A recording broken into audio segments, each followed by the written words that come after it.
6 regu tembak disiapkan untuk eksekusi mati yang akan dilakukan tengah malam nanti. Satu regu berisikan 12 penembak andal yang siap secara fisik dan mental.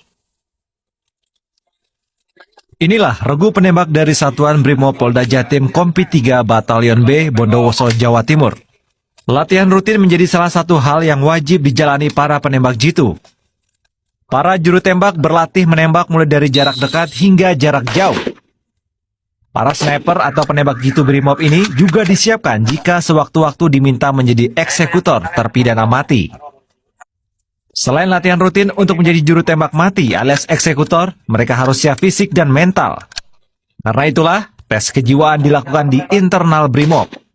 Tak hanya itu, para juru tembak mati atau eksekutor dipilih yang andal agar tepat sasaran. Eksekutor itu ada di tes dia, tes psikologi, kemudian yang jelas latihan pasti.